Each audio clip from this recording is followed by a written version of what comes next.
Hey everybody, this is Jesse B. Gilmore, agency transformation coach and founder of Niche in Control, creator of Leverage for Growth. And I'm Lucas James, founder of Twiz.io, which scaled from $0 to $200,000 a month with my own agency. We are the hosts of Leverage for Growth podcast agency leverage episodes. We know that in order to scale your agency successfully, there are multiple shifts that need to happen within the founder's mindsets, skill sets, and leadership styles. We are on a mission to interview marketing and PR agency owners on their journey to 6, 7, and 8 figures and leverage the lessons from their journey to save you time, energy, and money in order for you to get your agency to the next level. If you find value in these episodes, watch the case study video to learn more about Leverage for Growth and how we successfully scale agencies quickly at nicheincontrol.com/case study. That's nicheincontrol.com/case study. You are now listening to Leverage for Growth. Hey everybody, this is Jesse P. Gilmore, founder of Niche in Control and creator of Leverage for Growth. Welcome to the Agency Leverage Edition.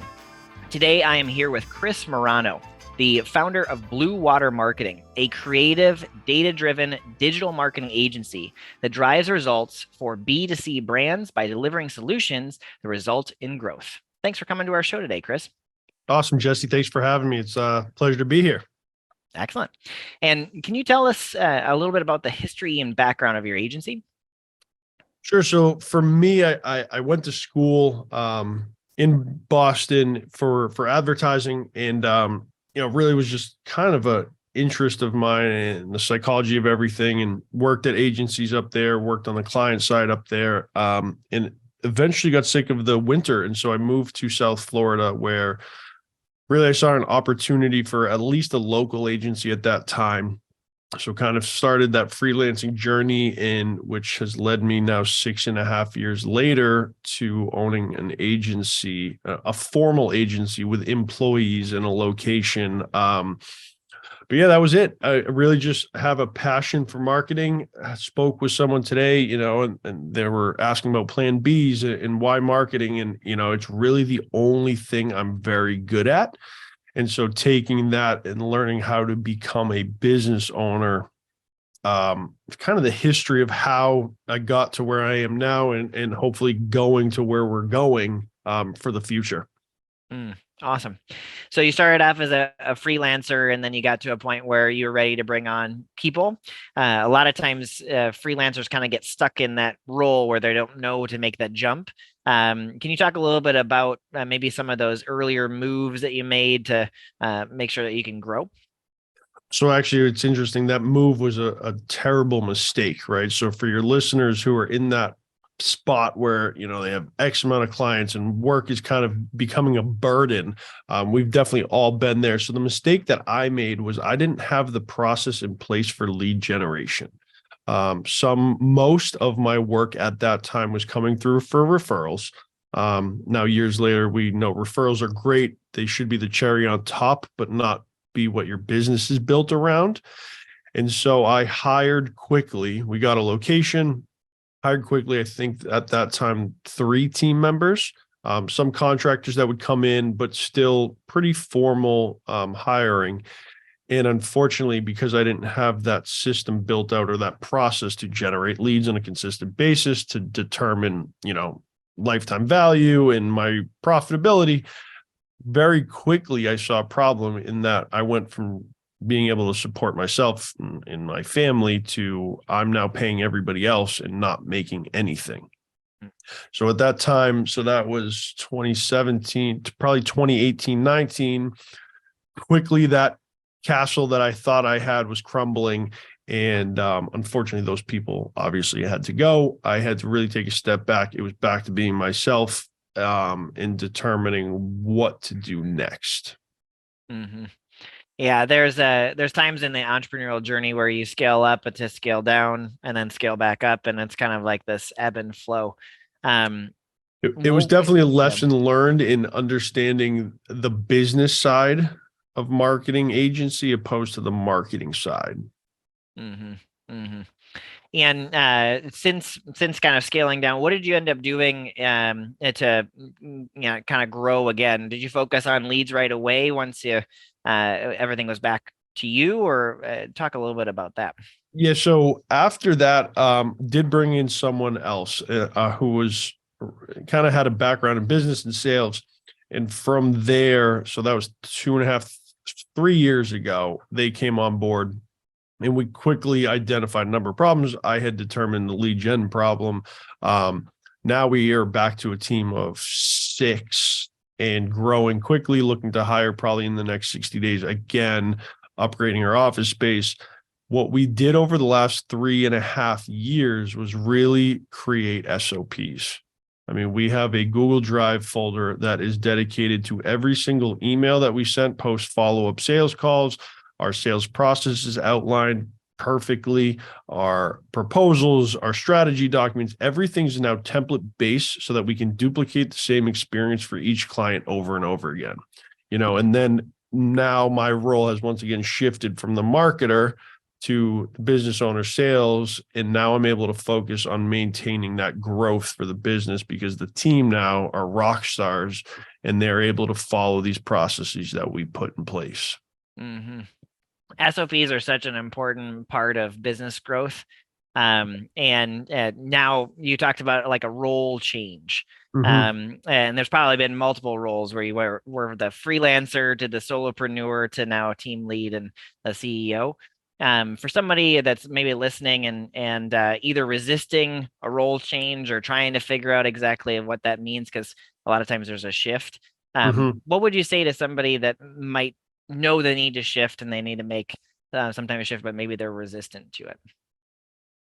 The resistancy in my experience has always been that the term in the office is I'll just handle it. That can't be the term, right? At the end of the day, depending on what the vision is of your agency, I have a big vision of what we're looking to create here.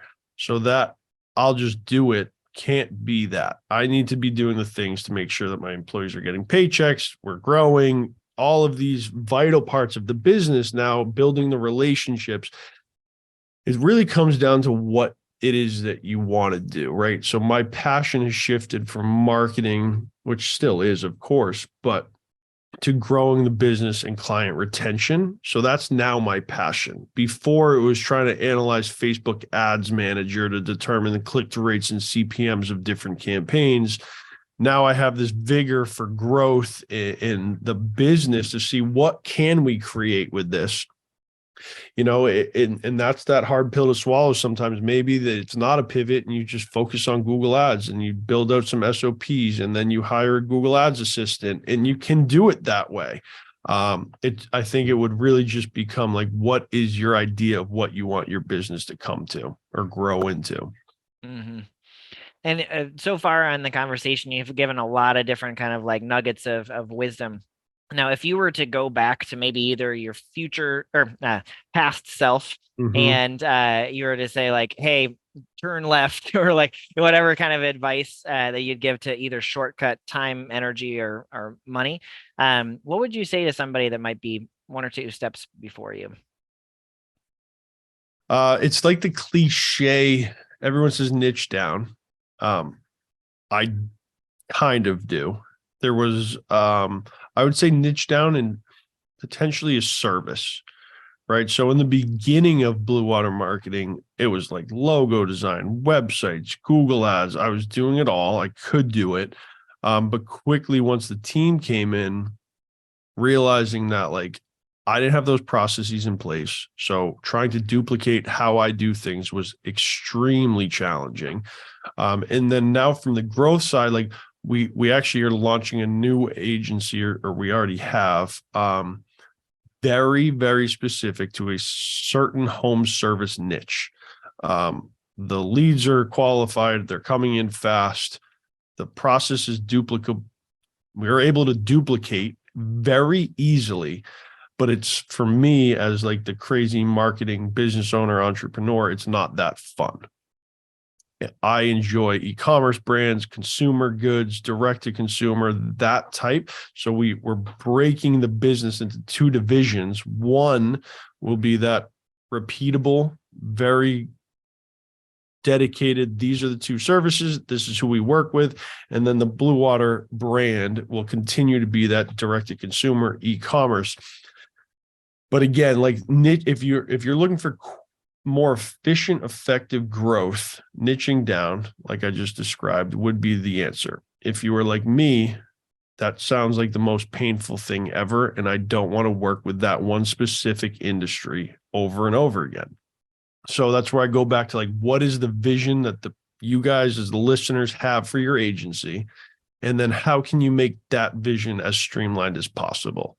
And that's where I said, going back to those SOPs were just like really priority. And now when we start new things, like we this year began really going heavier into influencer marketing for our clients, we're writing it down as we're doing it. So now that process is even a process in creating the SOPs. And so that's what I've found and we just brought on a project manager who's going to follow those SOPs and integrating project management tools. And so really it's the streamlining once you have that team. That's awesome, man. So what is success for you over the next 1 to 3 years? What are you excited about? What are you working on right now? I know you just talked about launching a new agency, but what are you excited about? Yeah. So right now my excitement is my team, rock stars, growing that team of rock stars, right? So like the hiring process, we all know, can be extremely challenging. So that's the one side of it.